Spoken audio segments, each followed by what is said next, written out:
जय श्री कृष्णा जय श्री राम। आज आप सुनागा वैशाख के महीने में आने वाली एकादशी की व्रत कथा और बिंगो मातम में। अब की बार वैशाख के महीने में कृष्ण पक्ष में जकी एकादशी आसी बिंगो व्रत 4 मई शनिवार ने रखी जाएगी। बोलो विष्णु भगवान की जय हो। एक बारी युधिष्ठिर जी कहने लग गया कि हे कृष्ण भगवान, वैशाख के महीने के अंदर कृष्ण पक्ष में जकी एकादशी आवे बिंगो नाम की है। अगर बिन दिन व्रत रखा तो किसे फल की प्राप्ति वे अरे व्रत करने की विधि की है थे मन सारों की विस्तार बताओ। मेरी आज सुनने की इच्छा है। तो युधिष्ठिर की बात सुन के भगवान श्री कृष्ण कहने लग गया कि हे राजेश्वर, वैशाख के महीने के कृष्ण पक्ष में आने वाली एकादशी वरुथनी एकादशी है। आ सौभाग्य देने वाली, सारे पापा ने नष्ट करने वाली और अंत में मोक्ष देने वाली है। अगर ये व्रत ने कोई अभागिन स्त्री करे तो बिन्ने भी सौभाग्य की प्राप्ति वे। वरुथनी एकादशी के प्रभाव राजा मदांता ने स्वर्ग को वास मिलियो। वरुथनी एकादशी को फल 10,000 वर्ष तक तप करने के बराबर हुए। कुरुक्षेत्र में सूर्य ग्रहण के दौरान 1 मन सोनो दान करने जो को फल मिले वो ही फल वरुथनी एकादशी के व्रत करने मिले। वरुथनी एकादशी के व्रत के प्रभाव मनुष्य आपके जीवन का सारा सुख और अंत में स्वर्ग ने जावे। शास्त्र में बताएड़ है भी हाथी को दान कूड़े के दानु श्रेष्ठ है। हाथी के दानु भूमि को दान श्रेष्ठ है और भूमि के दानु तिल्ला को दान श्रेष्ठ है और तिल्ला के दानु सोने को दान श्रेष्ठ है। सोने के दानु अन्न को दान श्रेष्ठ है। अन्न के दान के बराबर कोई दान को नहीं। अन्नदानु देवता पितर मनुष्य तीनों तृप्त हुए। तो शास्त्र ने अन्नदान ने कन्यादान के बराबर मान्यो है। वरुथनी एकादशी के व्रत में अन्नदान और कन्यादान दोनों को बराबर फल मिले। जको मनुष्य लोभ के वश में उगेर कन्या को धन लेवे वे परले काल तक नरक में वास करे या फिर बने अगले जन्म में बिलाव की योनि में जन्म लेनो पड़े। और जको मनुष्य प्रेम धन के सागे आप ही कन्या को दान करे तो बिंगो पुण्य चित्रगुप्त भी बता कौन सके इतो ज्यादा हुए। एकादशी को व्रत रखो तो जुओ ना खेलो, बिन पान ना खाओ, दान तुन करना हो या दूसरे की चुगली करनी, पापी मनुष्यों सागे बातचीत करनी, सारों की त्याग देना चाहिए। बिन दिन की परिक्रोध नहीं करना चाहिए, गलत भाषा को प्रयोग नहीं करना चाहिए, नमक तेल और अन्न नहीं खाना चाहिए। हे राजन, जको भी मनुष्य विधिवती एकादशी को व्रत करे बिने स्वर्ग लोक की प्राप्ति वे। सारे मनुष्य ने आपके पापा डरना चाहिए और वरुथनी एकादशी को व्रत राख गेर ई मातम्य ने जरूर सुनना चाहिए। ई मातम्य ने सुनो 1000 गौदान के बराबर फल मिले और इंगो फल गंगा स्नान के फल ही अधिक हुए। तो वो तो मैं थाने एकादशी को मातम्य बताऊं और अब मैं थाने ई एकादशी की व्रत कथा सुनाऊं। ध्यान पूर्वक सुनियो। प्राचीन समय की बात है कि नर्मदा नदी के तट पर मदांता नाम को एक राजा राज करतो। वो विष्णु भगवान को परम भक्तो, हमेशा नियम व्रत तप पूजा पाठ करे करतो। एक दिन वो नदी के तट पर बैठो विष्णु जी की पूजा करन लाग रियो तो बठे एक जंगली भालू आ गयो। राजा ने तपस्या करता देख गिर बांगो पैर चबाण लाग गयो, पर राजा आपकी तपस्या करनी कौन छोटी। तो भालू बिंगो पैर चबानतो चबानतो और घसीट के जंगल में ले गयो।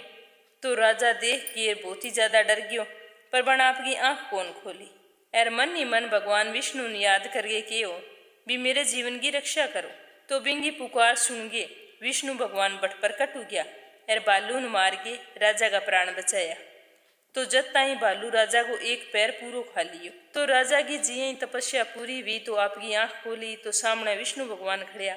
तो बने प्रणाम कर गेर कहने लग गया कि भगवान, मेरा इसी किसी गलती होगी जके की वजह मेरी आज आ हालत होगी। तो विष्णु भगवान राजा की बात सुन के कहने लग गया, अभी तने परेशान होंगी कोई जरूरत कौन, मैं तेरी भक्ति हूँ बहुत ही ज्यादा प्रसन्न हूँ। तू यहाँ कर मथुरा जागे वरुथनी एकादशी को व्रत राख गेर मेरे वराह अवतार की पूजा कर तो बिंगे प्रभाव तेरा सारा अंग पूर्ण हो जाएगा और जको भालू तन अब काटी हुए वो तेरे पूर्व जन्मा को अपराध हो। तो भगवान की आज्ञा मान गई राजा मदांता बहुत ही मुश्किलों एक पैरों मथुरा गयो और बठे जागे श्रद्धा पूर्वक वरुथनी एकादशी को व्रत करियो। व्रत के सारे नियमों को पालन करियो, व्रत कथा सुनी तो भी व्रत के प्रभाव राजा को पैर वापिस सही हो गयो। तो विष्णु जी की कृपा देगी राजा बहुत ही खुश हुयो और आपके राज्य लौटिए। बठे आगे सारे नगरवासियों ने वरुथनी एकादशी को व्रत करने को आदेश दियो। फिर आपके जीवन के सारे सुखों को भोग करके अंत में मोक्ष धाम ने गयो कि वह के जको भी व्यक्ति ब्याह पीड़ित रहे बिना वरुथनी एकादशी को व्रत रखना चाहिए। व्रत राख गे पूरे विधि विधान विष्णु भगवान को स्मरण करना चाहिए तो ये व्रत के प्रभाव सारा पाप नष्ट हो जाए और अंत में मोक्ष की प्राप्ति वे। अब आप एक कथा सुनांगा तुलसी माता की। बोलो तुलसी माता की जय हो। पुराने समय की बात है कि कार्तिक के महीने में सारी औरतां तुलसी माता ने सिंचन जानती। जब सारी औरतां तुलसी सींचती, घी को दीपक करती, तुलसी का परिक्रमा लगाती, कथा कहती सुनती तो बूढ़ी माई बैठी रहती। जब सारी सींच के घरे आ जाती तो पीछू बा बूढ़ी माई तुलसी माता ने कहती कि हे तुलसी माता सतगी दाता मैं बिरलो सिंचू तेरो तू कर निस्तार मेरो। हे तुलसी माता अड़वो दे लड़वो दे पीताम्बर की धोती दे मीठा मीठो घास दे बैकुंठ को वास दे चटकेगी चाल दे पटकेगी मोत दे चंदन की काट दे झालर की जनकार दे साईं को राज दे दाल भात जिमणने दे ग्यारस की मोत दे कृष्ण जी को कांदो दे। तो आ बात जब तुलसी माता सुनती तो बात सुन के सूखन लागी। ए दिन श्री कृष्ण भगवान पूछो कै तुलसी तो यहाँ सूखन किया लागी। आजकल तो रोजाने औरतां तेरे में पानी सिंचन आवे मीठो मीठो भोग लगावे गीत गावे फिर भी इन तरह क्या मुरझाइड़ी सी किया लगे। तो तुलसी माता कहने लगी कि एक बूढ़ी माई आवे रोजगी बा इन तरीके की बात रोजाने की जवे तो मैं सोचूं भी बाकी सारी बात तो मैं पूरी कर देसूँ पर कृष्ण जी को कंधो कठू देसूँ बिन। तो भगवान श्री कृष्ण कहने लग गया कि जब बा मरेगी तो मैं कंधो देना आऊँगा ई बात की चिंता करनी तू छोड़ दे। तो तुलसी माता तो फिर हरी भरी होगी। तो बूढ़ी माई तो रोजाने तुलसी में जल सिंचन आती और आपका सागी वचन रोज गाई के जानती पर तुलसी माता ने अब कोई चिंता को नहीं बन क्यों भी बाकी सारी मांग मैं पूरी करसूँ और कंधो देन भी कृष्ण भगवान आ ही जाएगा। तो यहाँ करता करता कई दिन बाद मैं बूढ़ी माई तो देहांत हो गयो। सारा गांव का लोग इकट्ठा हो गया। अब जिया ही बूढ़ी माई ने संस्कार वास्ते लेके जान लग गया तो वह इतनी भारी होगी भी क्यों ही उठाई जाई कौन। तो सारा कहने लग गया कि इतो पूजा पाठ करती पाप नष्ट होने की माला फेरती फिर भी इतनी किया भारी होगी। नान की ऐसा गए लड़ाई करी ना कि ने कोई गाली गलोच करियो फिर भी ने किसे पाप की सजा मिले कि आज क्यों ही कोई नहीं उठाई जाए। तो सारा कोशिश करन लाग रहा। सारे गांव का लोग बैठे आसे पासे का लोग इकट्ठा हो गया। आसे पासे गए सारे गांव में चर्चा फैल गई कि भी गांव की एक बूढ़ी औरत को देहांत हुई है बाज क्यों ही कोई नहीं उठाई जाए इतनी भारी होगी। तो लोग बाग सारा बैठे इकट्ठा हो गया भी चलो चाल के देखा सारा उठा के देखा पर बात तो टस्सू मसी ना हुए। तो सारा कहने लग गया भैया जरूर कोई अण पाप करियो बिंगी वजह आजा उठाई जाए कोनी। तभी बैठे कृष्ण भगवान बूढ़े ब्राह्मण को रूप धारण करके आया और पूछने लग गया कि भाई यह भीड़ किया लाग रही है ठे। तो सारा लोग कहने लग गया कि अठे एक बूढ़ी माई बा मर गई पाप पुण्य तो बहुत करती पर आज बा तो क्यों ही कोनी उठाई जाए जरूर इनको कोई पाप करेड़ो है पाप करे बिना तीती भारी हो कौन सके भी सारो गाँव लाग गयो फिर ही कोनी उठाई जाए। तो गाँव की बात सुन गए कृष्ण भगवान कहने लग गया कि मन और देख लेने दो। तो सारा हंसन लग गया बीता मोटा तकड़ा जवान आदमी लाग रही है बाँव ही कोनी उठाई जाए अरे बूढ़ो बामण के भी मैं उठा लेस्यूँ। तो कई बड़े बुजुर्गों के वो भी कोई बात नहीं देखने में के लगे इन्हें भी देख लेने दियो केठा वो उठा ही लेवे। तो गाँव की इजाजत मिलता ही कृष्ण भगवान तो बूढ़ी माई कन्ने गया और कान में जाके बोलिया क्या बूढ़ी माई मनगी निकाल ले अडवा ले गडवा ले पीताम्बर की धोती ले मीठो मीठो घास ले बैकुंठ को वास ले चटक की चाल ले चंदन की काट ले झालर की झनकार दाल भात का जीमन ले और कृष्ण जी का कांदा ले। बस कृष्ण जी के कांधे की बात जिये बुढ़िया कान में पड़ी तो बात हल्की होगी और भगवान बिन झटके हूँ आपके कंधे पर उठाई और लेर चाल पड़िया। सारे गांव का लोग देखता ही रह गया भी यहाँ पर सारो गांव उठा कौन सक्यो हिरण बूढ़े बामण एकले ही उठा ली। तो सारो बिंगो जयकारा लगाने लग गया और बूढ़ी माई ने मुक्ति मिल गई। तो यहाँ रोजाने तुलसी माता की पूजा करने हूँ भी बूढ़ी माई ने मुक्ति मिली। हे तुलसी माता जिया बूढ़ी माई ने कृष्ण जी को कांधो मिलियो बिया ही बड़े बुजुर्गा ने भी मिले और बांगी भी मुक्ति वे। जको भी थाने रोजाने सींच गे पूजा अर्चना करे बिंगी सारी मनोकामना पूर्ण करियो। बोलो तुलसी माता की जय हो। अब आपा सुनांगा एक कहानी गणेश जी की। बोलो गणेश गजानन की जय हो। एक बारी की बात है कि एक मेंढक और एक मेंढकी तालाब में रहता। तो मेंढकी 1.25 दिन चढ़े तक गणेश जी भगवान की पूजा पाठ करती। बिंगो रोजाने को नियम हो तो बिन रोजाने पूजा पाठ करता देख गए मेंढक भी ने कहने लगियो कि मेंढकी तू 1.25 दिन चढ़े तक हाथ जोड़े अठ बैठी रहे, गार खावे ना मिट्टी, के करती रहे। तो बा कहने लगी कि मैं तो विनायक जी की पूजा करूं। तो मेंढक कहने लगियो कि विनायक जी कौन, मैं तो कोई विनायक जी ने कौन जानू, ये तो फालतू की बताएं। मैं तो कहूँ भी सुबह उठ गए बढ़िया गार मिट्टी खा लेकर फिर अठापा दोनों धूप सेका। पर मेंढकी पर बिंगी बात को कोई असर को नहीं होता। एक दिन की बात, दोनों तालाब के अंदर आ जद एक औरत मटको ले गए पानी लेने आई। बन जिया ही मटको पानी के अंदर डबोयो तो वे दोनों पानी के सागे गड़े के अंदर उठ गया। बन तो घरे ले जागे सीधो इवान भट्टी पर चढ़ा दियो और नीचे आग जगा दी। अब जिये ही पानी गर्म हुए तो मेंढक के वे मेंढकी मैं तो बड़ूं। तो मेंढकी कह ना भाई मन तो ठंडी सेब आवे मैं तो कौन बड़ूं। तो मेंढक कह भी तू किया कौन बड़े, जब नीचे आग जगन ला रही है पानी उबलन लाग रही है तू कौन बड़े। तो बा बोली कि मैं तो कौन ही बड़ूं, मेरी तो गणेश भगवान रक्षा करे।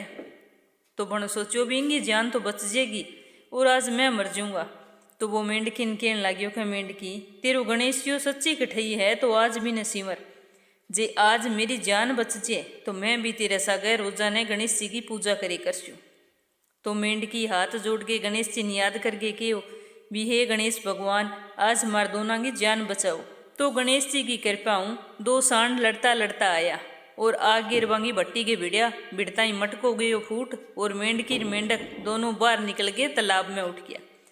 बठ जागे रोजाने दोनों 1.25 दिन चढ़े तक गणेश जी भगवान की पूजा अर्चना करे करता। बीऊ बाद में ही गार मिट्टी खानता। हे गणेश जी महाराज जिसे थे मेंढक मेंढकी टूठिया विषय सारा नहीं टूठियो, सारा गे मन की मनोकामना पूरी करियो। अब एक कथा आपने सुनांगा बांके बिहारी। बांके बिहारी लड्डू गोपाल ये श्री कृष्ण भगवान का ही स्वरूप है। जब आपा एकादशी को व्रत रखा तो आपा ने आंगी एक कथा जरूर सुननी चाहिए, क्योंकि कृष्ण जी सृष्टि रचावे और कृष्ण जी ही आपा ने मुक्ति प्रदान करे। तो आज आपा लड्डू गोपाल की बहुत ही सुंदर कथा सुनांगा, इन्हें श्रद्धा पूर्वक सुनियो और कमेंट बॉक्स में लड्डू गोपाल को जयकारो भी लगाइयो। बहुत ही पुराने समय की बात है। ब्रिज भूमि में श्री कृष्ण का एक अनन्य भक्त रहता, बांगो नाम हो कुंभन दास। वे कृष्ण जी का बहुत ही पक्का भक्त था। रोजाने नियम पूजा अर्चना करता, भोग लगाता, फिर ही कोई और काम करता। सुनने में आवे के कठई जाना हूं तो वे कृष्ण भगवान ने छोड़ के दूसरी जगह कौन जानता। बांगे मन में यहाँ रहती भी अगर मैं कि नहीं जाऊंगा तो कृष्ण जी की सेवा में कोई विघ्न ना पड़ जाए, कढ़ैया की पूजा अर्चना में भोग लगाने में कोई दिक्कत ना आ जाए। तो वे वो सोच गए कृष्ण जी के कन्ने ही रहता, रात दिन बहुत ज्यादा पूजा पाठ करता। तो बांगो एक बेटो बिंगो नाम हो रघुनंदन। तो एक दिन की बात वृंदावन कुंभन दास का न्यून तो आयो भी बठे भागवत कथा बांचनी। तो कुंभन दास तो मना कर दियो, लेकिन भगत तो माने को नहीं क्या भी मैं कथा करवा सिया तो थारकनो ही करवाऊंगा। और वृंदावन ले जान वास्ते रवाना मना लियो। पर बे तो तैयार तो हो गया, पर मन ही मन सोचे भी कृष्ण जी की सेवा किया होगी। फिर सोचो भी चलो सुबह जल्दी जाए करसूँ, कथा करके शाम ने वापिस आ जाए करसूँ, यहाँ करने बांगी सेवा में भी कोई विघ्न को नहीं आवे। तो जिये भी दूसरे दिन भागवत कथा वास्ते वृंदावन जान लग गया।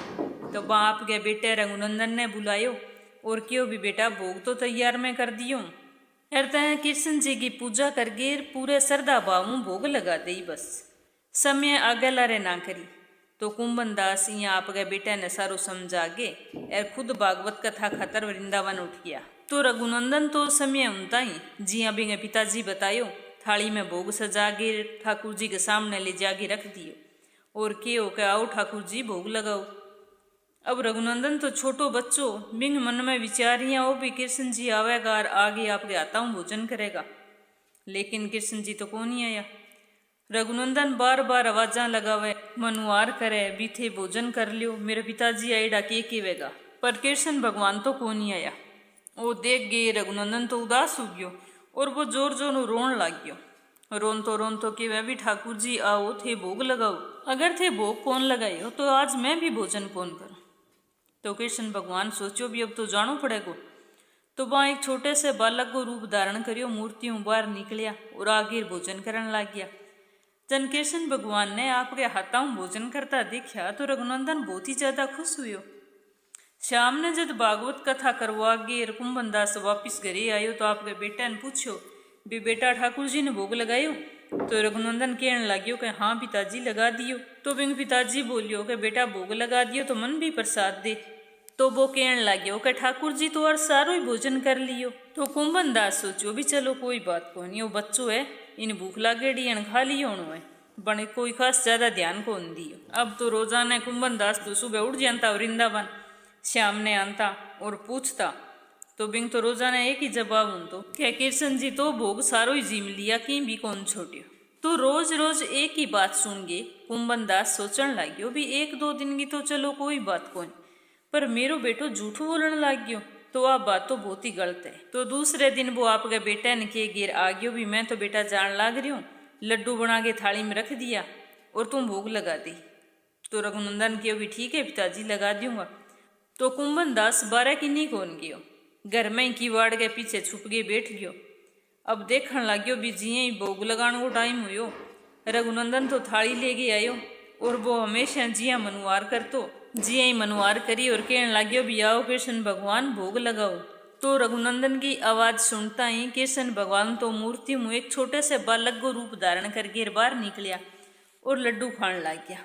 तो कुंभनदास जी ही देखियो तो बहुत ही आश्चर्य हुयो, वो जल्दी से किवाड़ के पीछू खड़े हुयो और भाग्य से कृष्ण भगवान के चरना में गिर पड़ियो। जद कुंभनदास कृष्ण भगवान के चरना में पड़िया, जद कृष्ण जी के एक लड्डू तो हाथ में और दूसरो लड्डू आपके मुंह के करने हो, मुंह के अंदर जान आयो तो के वह भी बीन टाइम पे बिया ही जड़ हो गया।